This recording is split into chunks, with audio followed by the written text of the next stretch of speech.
Hi, folks, and happy Wednesday, the 24th of February. I don't know if I'm special about this day or not, but I'm doing a car mukbang for y'all in this car vlog. I'm actually waiting for one of the cats that I feed. She normally comes around at this time. I did 3 cats that had a TNR. So I'm going to eat some tteokbokki.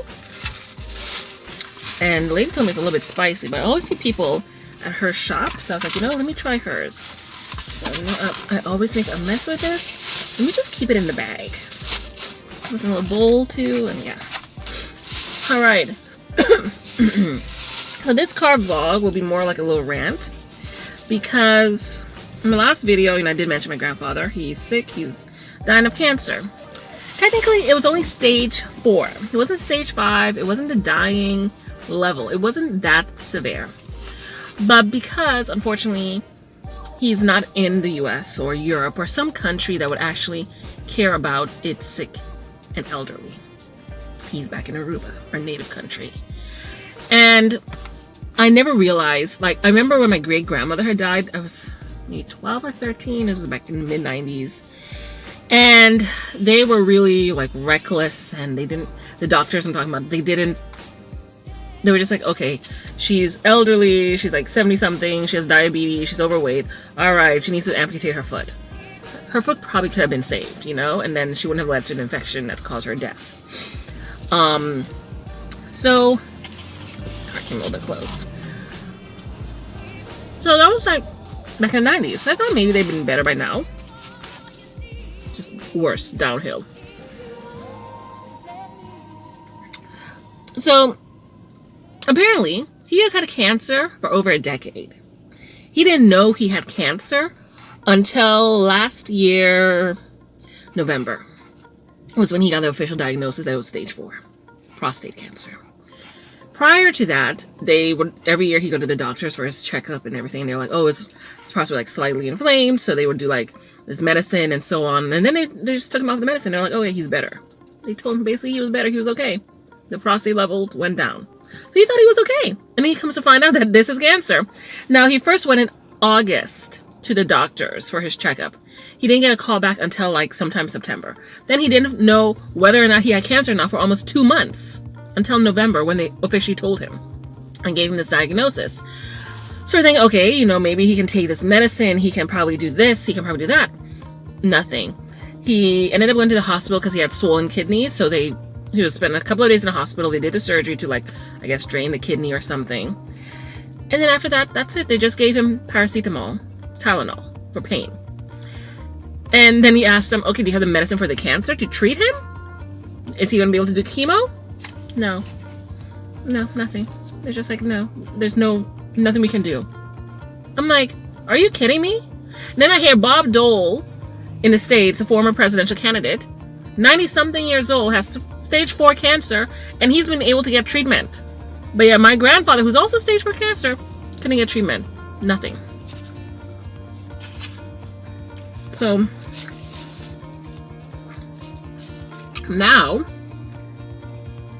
he is basically in his deathbed. We called and emailed his doctor numerous times. His doctors weren't even on the island, apparently. He was sent to another doctor, and that doctor then sent to a different doctor who didn't have anything to do with him, and they were just like, you don't need to be here, and you had to go to this other doctor, and it was just back and forth. So much stress on a person who's already stressed because they have cancer. This was around December, January. Finally, his doctor, the main specialist doctor, returns to the island. God knows where he went. And came once to check in on him. Once. While he was literally on his deathbed. He is nothing more than skin and bones now, you guys. And my grandfather was already a skinny guy. And so now he just is just skin and bones. You can see his ribs, you can see his bones, everything protruding. He has no more energy. He can't eat. He has no appetite. He's dying of hunger. It's not cancer he's dying of. He's dying of hunger. And he can't eat. He cannot eat. They won't give him an IV. They won't give him any medicine. They said unless he's in pain, then they'll give him morphine. But that's it. It didn't have to be this way. And he, oh, this is another thing. We called the doctor, say, okay, we'll have a nurse come. It was like 2 weeks ago, 2 or 3 weeks ago when his doctor came. No nurse came. They came one day, and I think that was it. And then they were like, okay, we're going to send a different nurse out. For like 2 weeks, no nurse came. The nurse said she was going to come last Friday. She called my grandfather's partner. No nurse showed up until yesterday.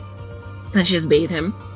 And then sent someone to come and install like rails on his bed so he doesn't like fall off the bed, because he's been falling out of his bed and saying he's having drinks and partying with his friends who've all since passed on. So he's basically seeing the other side. He's going on the other side in his dreams and talking to people and saying, oh, look at these people standing in the room and everything. So he's seeing whatever's on the other side, you know?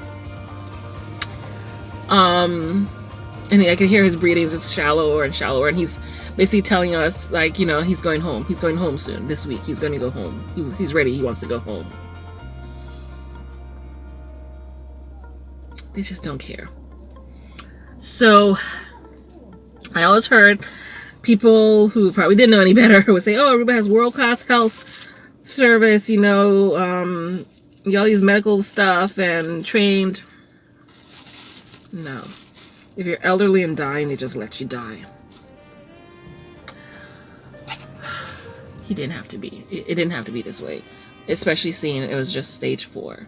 He could have had longer to live. But they gave up. They gave up, and they're letting... I just watch him every day. When I call him, he just gets skinnier, weaker, and weaker. Found out from other people I posted this, what was happening in a forum, and they said, yeah, it's happened to people that they know as well. And they were able to send their loved ones, thankfully, abroad to get medical care. But we couldn't do that. We didn't know what to do. And he was trusting his doctors. And they let him down. They let him down. They let him die. It's any day now. And I just hope that, since he said he's not in pain, thankfully, knock on wood, he said he's really not in pain, so just have to pray he has a safe travel over to the other side. And apparently he will, because his friends are there and they're saying, hey, we're here, you know, we've got food for you and we're playing games. And he says they have balloons set up for him. So yeah, that's Aruba for you.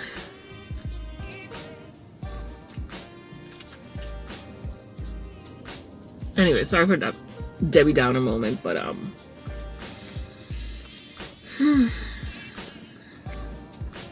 it's not that spicy, by the way. Kind of sweet. But, I mean, it's supposed to be sweet, but yeah. Anyway, my braids are looking like a hot mess. I've only had them in my hair for a week, but you know, I had to cut off a good bunch of my hair because the perm messed it up, the magic perm. And so it's all a bit fuzzy underneath because it's trying to grow out, and she left a little bit of the perm in as well, so it's kind of like sticking up.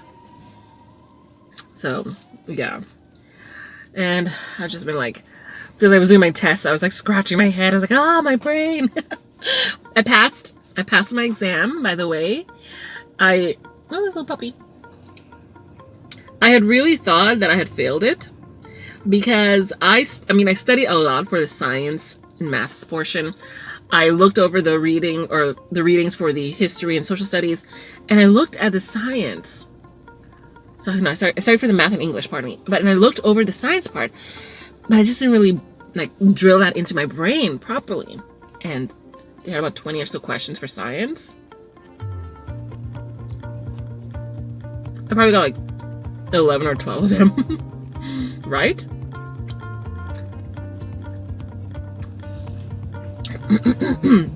Oh, that's spicy. That one ran down. Oh, Lord have mercy. Mango juice. Oh, Lord.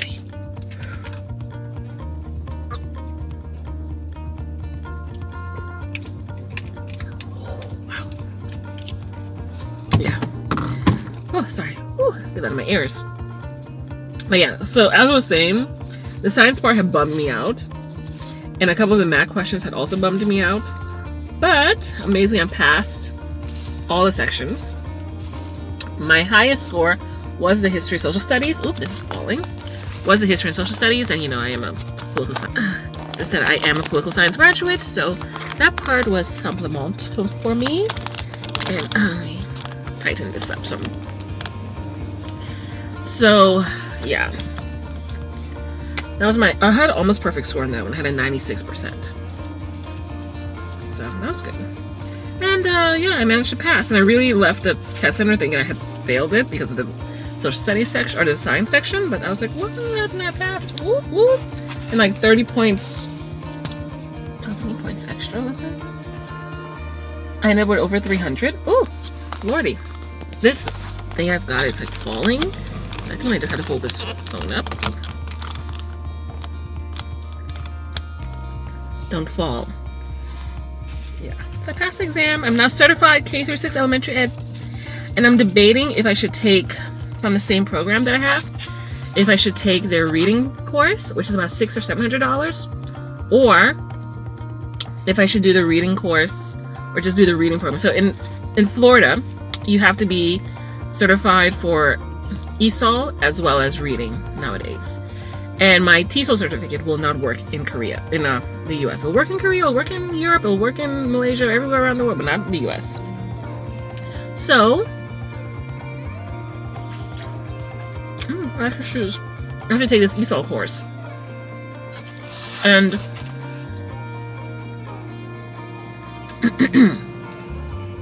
that one will be about $700. You take the classes and then you take the test. This is like $150. Yeah. Or instead of taking the classes and then taking the test, you can just straight up take the test. Or maybe you don't have to take the test if you take the classes. I think that's how it works. So you spend the extra money, you don't take the test because you're taking the classes. But if you just go and take the test, then you don't have to take classes. And if you pass, yeah. And so it's the same way for the reading. So you can spend the money and take the reading classes, which is around $700, or you can just bypass all that, study on your own, self-study with the textbooks, and then take the reading test. Now, the program that I did my certification with, American Board, they offer the reading program for $700, and you can take the test, and then you take their reading test. I think that's how it works. Don't quote me on it though. So I can do that whilst here in Korea, study for the reading, and then take the reading portion exam and see if I pass. Or I should just wait till I go to Florida and take both the ESOL and the reading. And it's like $150 because I'll just study for the materials. I don't know yet. My face is so shiny right now.